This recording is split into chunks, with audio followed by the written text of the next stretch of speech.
2024-এর কোটা বিরোধী আন্দোলনে বরিশাল ইউনিভার্সিটিও একটা সময় সম্পৃক্ত হয়। তো এটা ছিল 19 জুলাই। তখন আমি প্রথম এই আন্দোলনের সাথে সম্পৃক্ত হই। আমাদের আমাদের বাংলাদেশের বিভিন্ন বিশ্ববিদ্যালয়ে জানেন যে কোটা বিরোধী আন্দোলনে সম্পৃক্ত হয়। তার ধারায় আমাদের বরিশাল ইউনিভার্সিটিও সম্পৃক্ত হয়। আমার বাসা বরিশাল ইউনিভার্সিটি থেকে কাছে হওয়ায় তো আমি বরিশাল ইউনিভার্সিটির স্টুডেন্টদের সাথে আমি একাত্মতা প্রকাশ করি। তো ওদের সাথে আন্দোলনে সম্পৃক্ত হই। হাতিমালি কলেজ ক্যাম্পাসের ওইখানে আমরা অবস্থান নেই।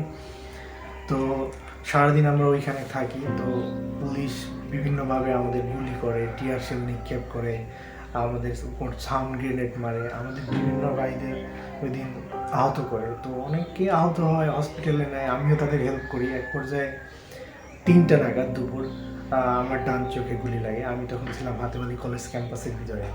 তো আমার এক পর্যায়ে আমার ডান চোখে গুলি লাগার পর ওই দিনে আমি আমার ডান চোখটা হারিয়ে ফেলি। আমাদের চাওয়া পাওয়ার জায়গা ছিল মূলত একটা পরিবর্তিত বাংলাদেশ, নতুন একটা বাংলাদেশ, যেখানে সব কিছুর পরিবর্তন আসবে। আমাদের চিকিৎসা, খাদ্য, অন্ন, বস্ত্র, মৌলিক সকল কিছুরই পরিবর্তন আসবে। কিন্তু আমাদের যেই চাওয়া নিয়ে আমাদের ভাইরা শহীদ হয়েছে, আমাদের এত এত ভাইয়ের অঙ্গহানি, এত এত ভাইয়ের আর্তনাদ, এত কিছুর ত্যাগের পরও ওই রকম ছিটে ফোটাও আমরা দেখতে পাইতেছি না।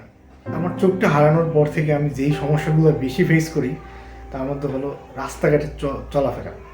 যখন আমি রাস্তায় বের হই আমার তো এক সাইডটা টোটালি দেখতে পাই না, গাড়ি আসে কিনা, আমি একটা গাড়ির সাথে হঠাৎ অ্যাক্সিডেন্ট হলো, এরকম কয়েকবার ফেস হয়েছে।